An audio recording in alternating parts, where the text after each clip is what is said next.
Good afternoon, everyone. Thank you very much. And I just want to say welcome to our Veterans Day concert here. This is the Arkansas Highlands Brass Band behind me. I'm the conductor of that ensemble. My name is Matt Balmer. And just a nice, happy Sunday for everybody. And of course, what better way to start off a Veterans Day concert than with our national anthem? So we have a number of things on the program for you this afternoon. Everything from a little bit of typical patriotic material, as well as some things that maybe have some relationship to a lot of the things that we've done throughout our history.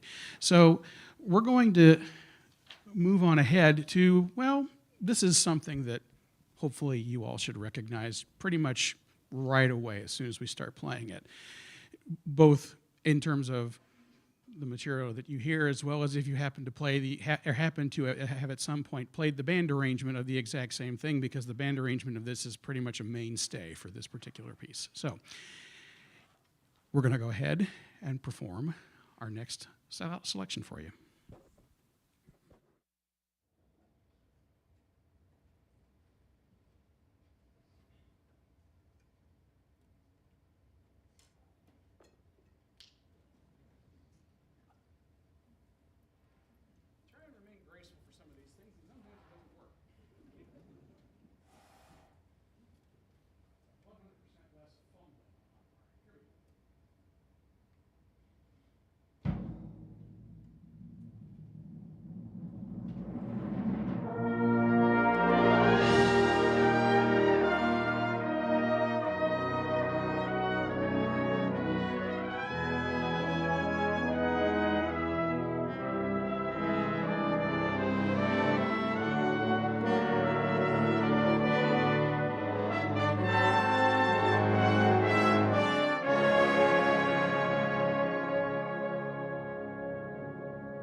Thank you very much. So, for those of you that maybe were asking the question, well, wait a minute, what are they going to play next? Well, America the Beautiful. And if you've played, you've probably played a version of that before. If you played in band at all in like the last 60 years, the arrangement of that, the Carmen Dragon version, it's been around for as long as I've been a musician and probably quite a bit longer. So it's pretty much the one that everyone defaults to when they have the opportunity.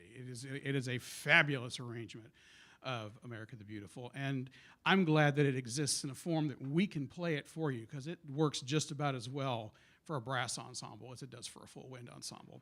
We're going to go ahead and continue forward with our next particular piece, but this one requires a little bit of an introduction. So this one's called Images for Brass, which at first glance you kind of go, wait a minute, what the heck does that mean? Well, in this case, the composer, Stephen Bulla, rather, took the idea of what it was like for soldiers in World War II prior to a landing in the Pacific theater of the war. So they're going to be making a landfall at some point on one of many Japanese-occupied territories or something or other at that point. And it's unclear in some of the notes as to whether he means something like Iwo Jima or Okinawa or one of the other major pushes that happened during that part of the war. But the idea is we're working our way up to that point, and then the first sounds of combat that happen right after, including the kind of calm before the storm, so to speak. So what we're going to go through is the notion of all the boys getting together, getting on whatever on a ship usually, or on some other particular conveyance to get them there, and then there's this moment of calm that happens right before things let loose. And you're going to hear a number of different quotes throughout the course of this thing. You're going to hear a couple of church hymns quoted. The most obvious one is during the calm before the storm portion, but you're also going to hear the national anthem quoted in several different forms throughout this, and you'll hear little bits and pieces of it scattered throughout the music. So this is Stephen Bulla's Images for Brass.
So before we continue on, for those of you who haven't been here, actually, let me ask this.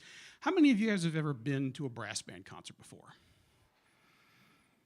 Okay, so about 40% roughly. So here's one of the interesting things about a brass band.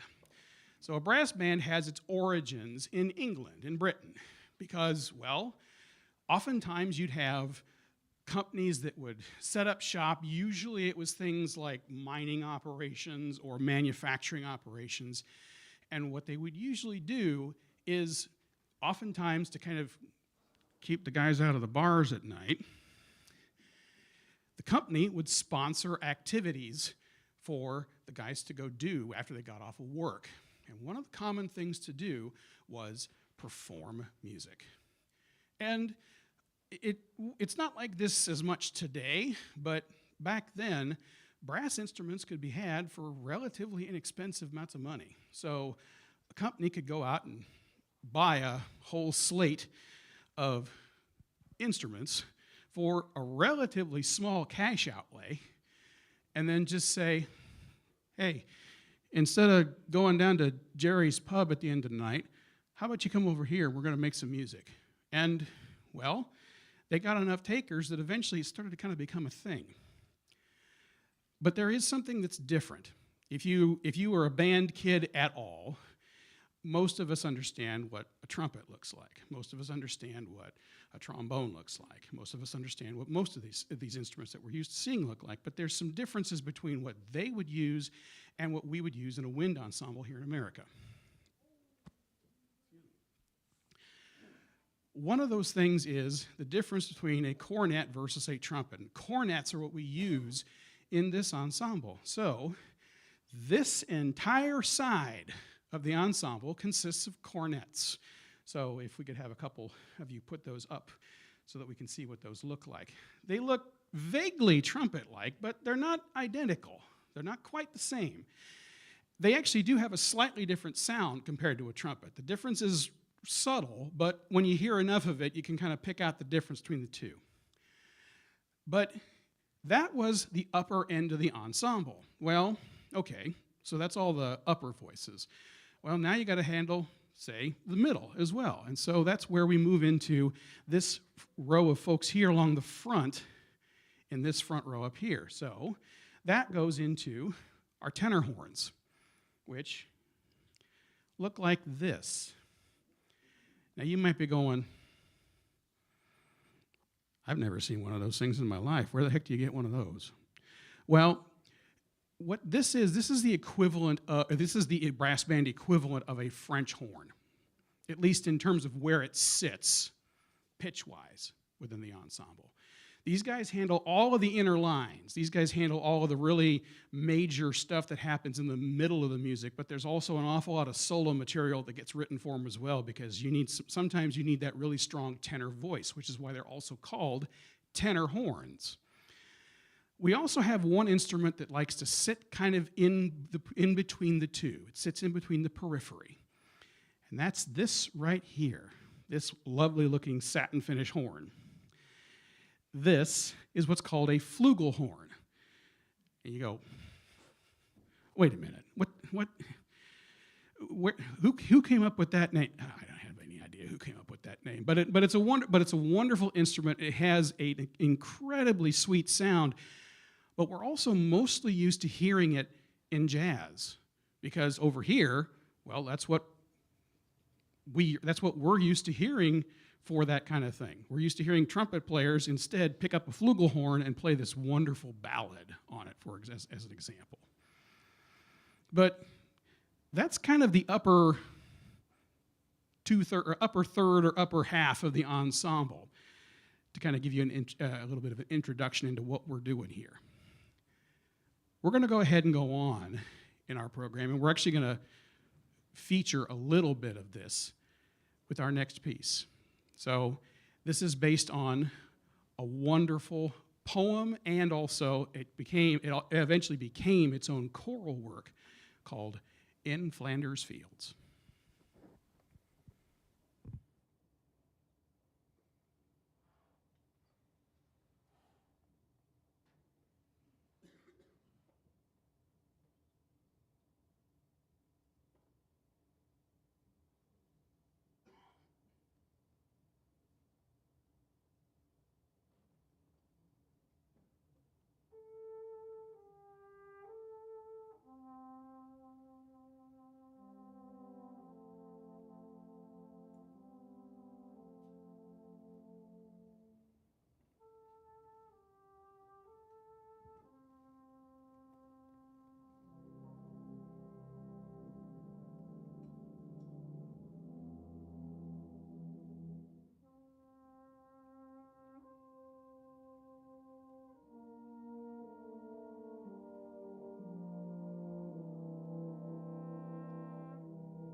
So obviously, in Flanders Fields was something that was put together in the aftermath of World War I, because World War I, up until that point, well, the phrase goes, war is hell, but it really never actually hit home until World War I.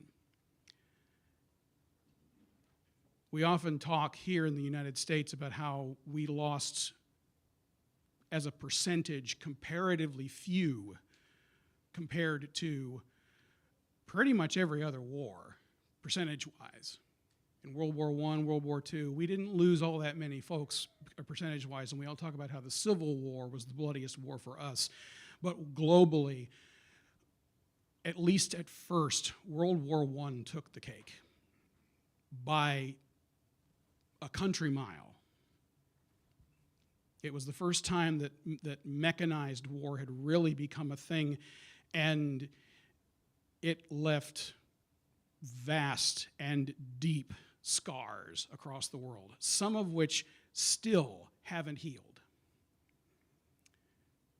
Not to say that World War II didn't leave its own kinds of scars. It absolutely did.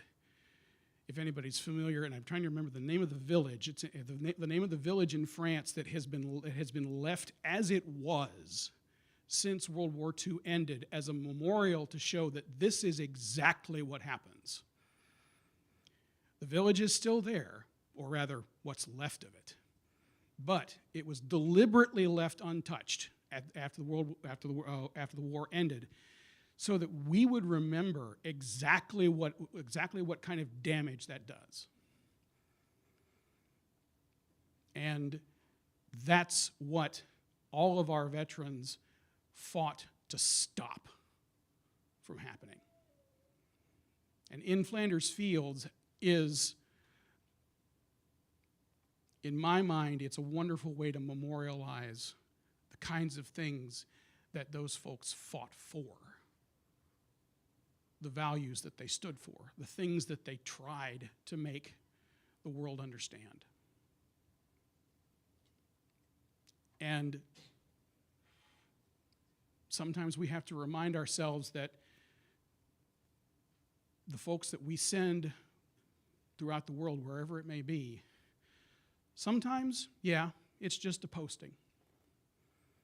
Sometimes it's not. And sometimes there are real questions as to whether or not which way that goes. And there should always be a good reason behind why we do those things.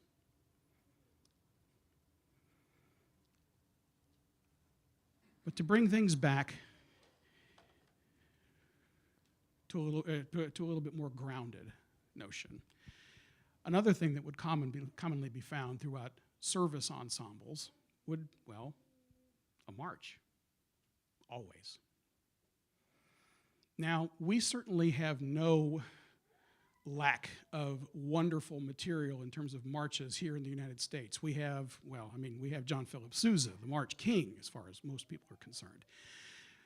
We have a couple of other composers up there in the same level along with him, so guys like Henry Fillmore and Carl King and other composers who wrote just absolutely masterful marches and just wonderful material, but sometimes, well, we forget that there were folks across the pond who did the same kind of thing, and well, considering that this is a British brass band, it kind of made sense that we should include a march written by a British composer.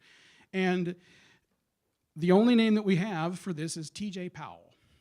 I know literally nothing else about him other than that he happened to write this march. It's called The Contester.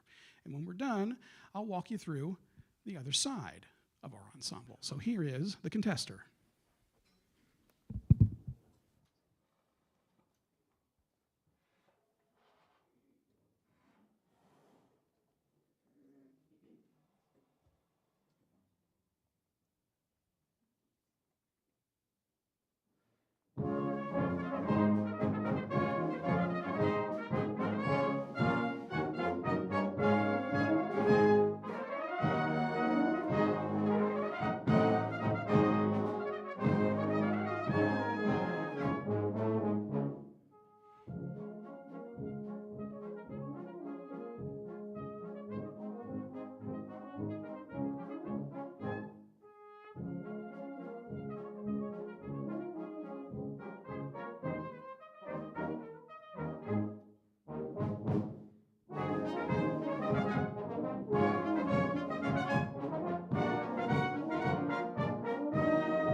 So a British march has kind of a very, very different feel to it than a typical American march does. And sometimes they're actually played quite a bit slower than American marches are.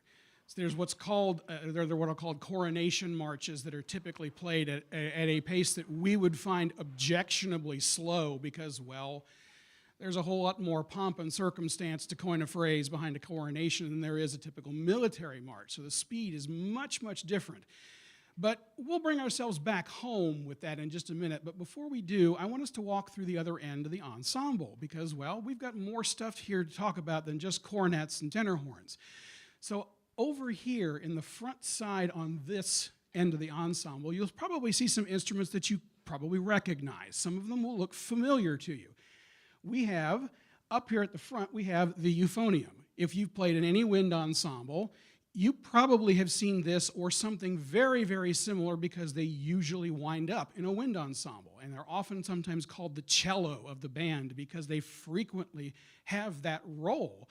And strangely enough, the euphonium has very much the same role here in this ensemble. It is the middle to low voice that is capable of a lot of really wonderful expressive playing. But right next to it is its brother, the baritone. Now, we know of a particular instrument here in the US called a baritone, which is more or less interchangeable with the euphonium, but the baritone and the brass band is not the same thing. It's close.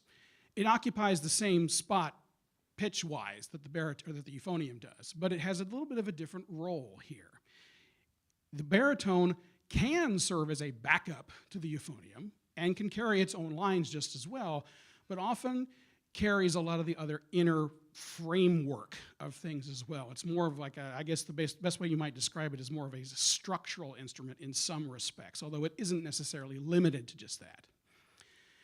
And then we get to the back row here on this side, and we have instruments that everybody in this room ought to recognize, at least I would hope. We have trombone. So our first two are what we would call tenor trombones. Tenor trombones are basically the standard instrument that we're used to seeing normally, in any wind ensemble, any wind band, any jazz band, any dance band, whatever. It's all pretty much the same. It's pretty much the same stuff. But then we get to the end of the row, and we see something that looks an awful lot like a trombone, but it has a little bit more action going on, and that is the bass trombone, which there's a little bit more going on here. It is a trombone, just like a tenor trombone, but it has a little bit more room on it to go down, and it can extend its range down. We see that in jazz bands. Usually the fourth trombone player is oftentimes a bass trombone player. We also see bass trombone in orchestras as well. But sometimes we'll see it in wind ensembles, sometimes you won't. But in here, it's pretty much a fixture. But then we get to the back row of players here in the center. And again, we all ought to recognize this instrument. These are our basses, or tubas, and there are two kinds. Yes, there are actually more than one. So we have, on the upper end of things, we have our E-flat tubas. These look pretty similar to what we're used to seeing in wind band. Pretty standard. But then we get to our B-flat tubas, which are, goodness gracious, you could fit a person in there. So much larger, much more resonant, much bigger sound, and of course, the tubas offer all that structural area for the bottom part of the ensemble, but they also provide that force that we need when we really need to drive home the point of, okay, here's where we are. The B-flat tubas are usually the ones who we call upon when we need to really firmly establish something, and the E-flat tuba, by comparison, is generally given more agile lines and is generally given more of a soloistic role, which, again, we usually don't hear that from the bottom end of the band, but boy, is it possible, and boy, does it sound great. But I would, of course, be remiss if I didn't acknowledge kind of the glue that holds everything together, We have all of this wonderful stuff up here, but there's a couple of folks here in the back that provide all of the pieces that link it all together. And these are our percussion folks.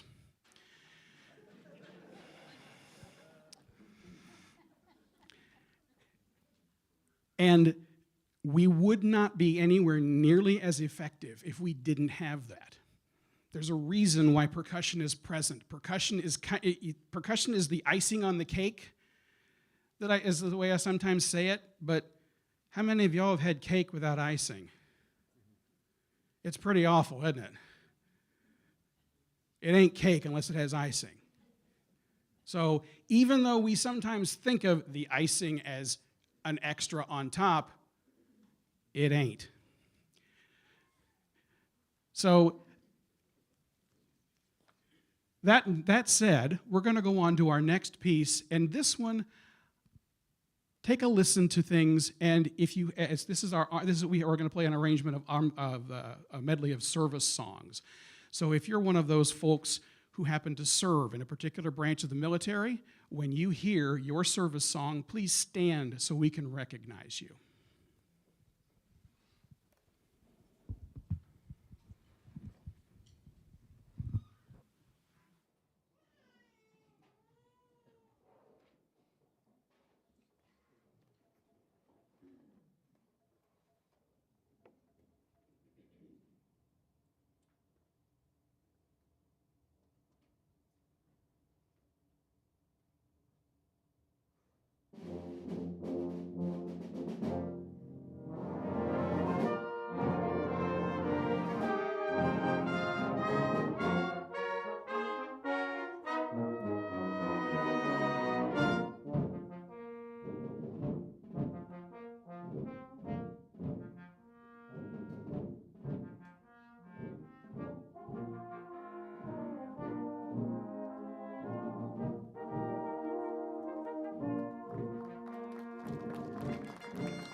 If you stood up at any point during this, would you please stand again so we can recognize you all?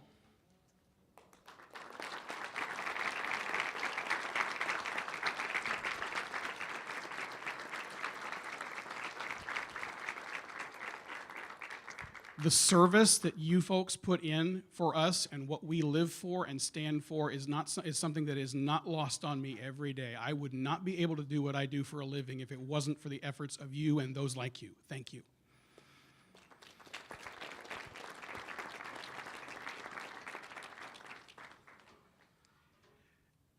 We're going to close out our concert with something that I hope every single last one of you in here know. And, well, kind of like the Star Spangled Banner, this needs no introduction.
Try not to lose the mic. So here's the last thing that I'll mention before we close up here, and then I'm going to pass things off to one of our members here to explain a couple things about us as an ensemble and us as an organization and what we do. But so concerts like this are special because it's one of the rare cases in which we get to actually celebrate someone who isn't playing an instrument. It's a case where we get to actually celebrate the folks who gave us the opportunity to do what we do. And I mean what I say. When I would not be able to do what I do without the sacrifices of those who came before me. I would not be able to do what I get the privilege to do. I get the privilege to stand in front of this ensemble and get the chance to work with these amazing musicians week in and week out because of the things that the sacrifices that have been made by those who came before me. And it is not lost upon me at all. And so I thank you from the bottom of my heart for what you've done to allow me and this ensemble to come back and present for you in some small way a token of thanks. So thank you very much for what you do or what you have done to allow us to be able to do those things. But at the same time, we've also got some things that, well, we need to make sure that we cover. And so I'm going to hand things off to Haley, who is going to discuss a little bit about what we are as an organization and what we're all about. Hey guys, thanks again on behalf of the whole group for coming out and supporting this ensemble and supporting our veterans. My name is Haley Evans and I'm Vice President for Financial Outreach. So before we all wrap up today, this is me financially outreaching.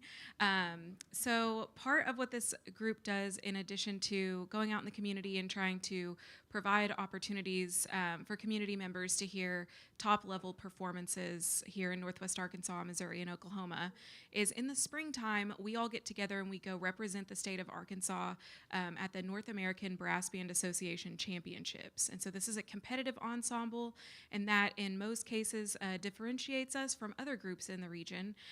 So we like to go out once a year and take this show on the road and go compete. It does take a lot of cash and capital, and so if you feel so moved to make a donation, you can donate digitally through our program, or we also do all of the standard donations as well. And thank you to anyone that considers donating or does donate to this organization. If you have any questions about that, you can reach out to me as we wrap up here. I think it's good for me to send everybody off and just say thank you again to our incredible veterans and allowing us to come together today and give back to you. And I hope everybody has a great rest of their Sunday. Take care, y'all.